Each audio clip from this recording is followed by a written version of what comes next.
नमस्कार दोस्तों, आज मैं लेके आई हूँ आपके लिए एक और नई कहानी।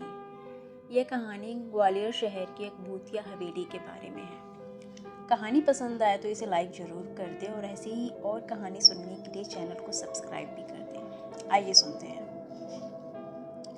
यह हवेली राजा महाराजा के समय में बनाई हुई थी, लेकिन पिछले 25 सालों से इस हवेली में आज तक कोई भी रहने के लिए नहीं आया था। इच्छा होने पर भी इस हवेली में कोई भी नहीं रह पा रहा था, क्योंकि लोगों का कहना था कि इस हवेली में भूत प्रेत का साया है। जब सिद्धार्थ को इस हवेली के बारे में पता चला तो उसने तय किया कि वो इस रहस्य को जानकर ही रहेगा। क्यों लोग इस हवेली में नहीं रह पा रहे हैं। उसने मजबूत इच्छा शक्ति से हवेली में रहने की पूरी तैयारी कर ली। सिद्धार्थ पेशे से नौकरी करता था और ग्वालियर में ही अपने परिवार के साथ रहता था। सिद्धार्थ की उत्सुकता उससे उस हवेली के पास ले गई। जब उसने उस हवेली के अंदर जाने के लिए पैर आगे बढ़ाया तो दरवाजे पे किसी अनजान व्यक्ति ने उसे रोक लिया। ठहरो, और नज़दीक जाके बोला, कौन हो आप और किधर जा रहे हो। सिद्धार्थ ने जवाब देने के बजाय उस सामने वाले व्यक्ति से सवाल किया, जी आप कौन। मेरा नाम रमन सिंह है और मैं यहीं पास में ही रहता हूँ। सिद्धार्थ ने कहा, ओह अच्छा, मैंने सुना है कि यह भूतिया हवेली है और यहाँ कोई नहीं आ पाता है, इसलिए मैं इस हवेली में एक दिन रुकने का फैसला किया है। रमन सिंह ने कहा, जी हाँ, आपने सही सुना है और आप भी अंदर मत जाइए। मेरी मानो तो आप भी वापस लौट जाइए, यहाँ बहुत खतरा है। यह सुनकर सिद्धार्थ खुश हो गया, जैसे उसकी कोई लॉटरी लग गई हो। रमन ने उसकी खुशी को देखकर बोला, आप क्यों खुश हो रहे हो? आपको तो भूत का नाम सुनकर डर जाना चाहिए। सिद्धार्थ कहता है, शायद आपको पता नहीं होगा कि मैं भूत प्रेत में काफ़ी दिलचस्पी रखता हूँ। अगर इस हवेली में भूत हैं तो मैं अंदर जरूर जाऊंगा और सारी सच्चाई का पता भी लगाऊंगा। इतना कहकर सिद्धार्थ उस हवेली में चला जाता है। अंदर जाके सिद्धार्थ ने अपने बैग को साइड में रखा और हवेली के चारों ओर देखने लगा। सारे रूम भी चेक कर लिए। बाद में ड्राइंग रूम में आके सोफे पर बैठ गया। उसने वहां बैठकर दारू के 2-4 पैक भी पिए।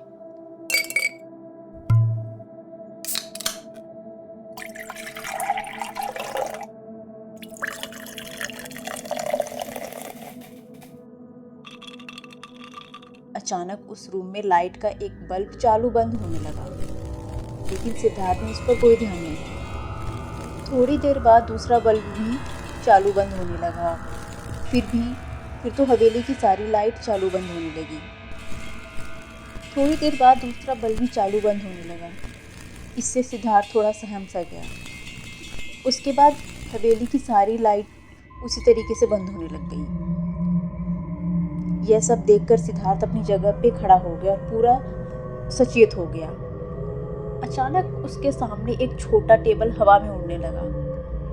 तकरीबन 6 फुट हवा में ऊपर जाके गोल गोल घूमने लगा वो टेबल, और बाद में सिद्धार्थ की ओर तेजी से आने लगा।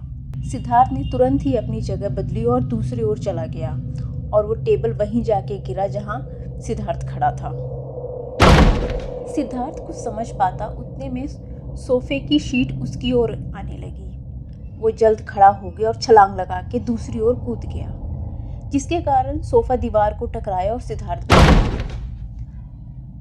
एकदम से अचानक सब कुछ शांत हो गया। सिद्धार्थ ने चारों ओर सतर्कता से देखा और बड़ी आवाज में बोला, तुम जो भी हो सामने आकर के बात करो। तभी वहां एक बड़ी परछाई उसके सामने आई। सिद्धार्थ ने उस परछाई को देखकर बोला, कौन हो तुम और क्यों मुझे मारना चाहते हो? परछाई बोली, तुम्हारी भूल के कारण। सिद्धार्थ कहता है, मेरी भूल? मैंने कौन सी भूल की? परछाई, इस हवेली में आने की भूल। मैं किसी को भी इस हवेली में नहीं रहने दूंगा।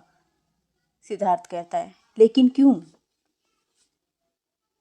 परछाई ने जवाब दिया, आज से 18 साल पहले की बात है। मैं इस हवेली में काम करता था। हवेली के मालिक बहुत ही क्रूर इंसान थे। उस समय मेरी उम्र तकरीबन 20 साल की ही थी वो लोग मेरे से हवेली का सारा काम करवाते थे और मेरे साथ जानवरों जैसा बर्ताव भी करते थे।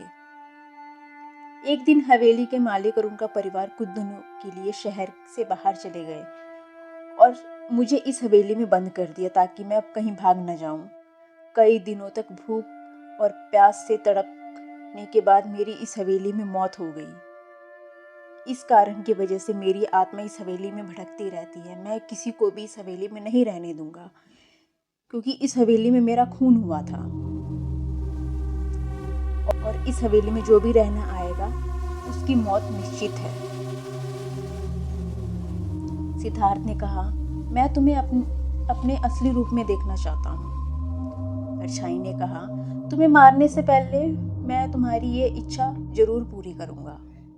और उस परछाई ने एक भयानक दरमियाना रूप ले लिया।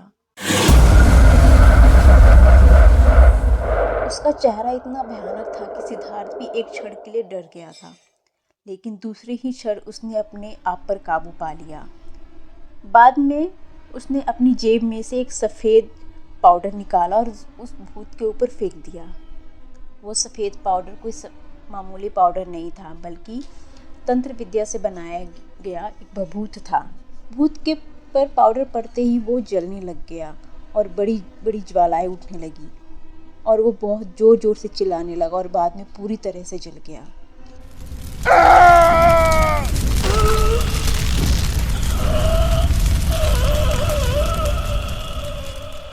उसके बाद सिद्धार्थ ने चैन की सांस ली और वहीं पर सो गया। दूसरे दिन जब सुबह सिद्धार्थ को सही सलामत हवेली से बाहर आते देखा तो रमन को आश्चर्य हुआ। रमन ने सिद्धार्थ से पूछा, तुम कैसे जिंदा हो? तब सिद्धार्थ ने रमन को रात की पूरी घटना बताई और बोला, अब यह हवेली भूतिया हवेली नहीं रही। इस प्रकार सिद्धार्थ ने अपनी सूझबूझ से उस हवेली में रहने वाली आत्मा को हमेशा हमेशा के लिए खत्म कर दिया।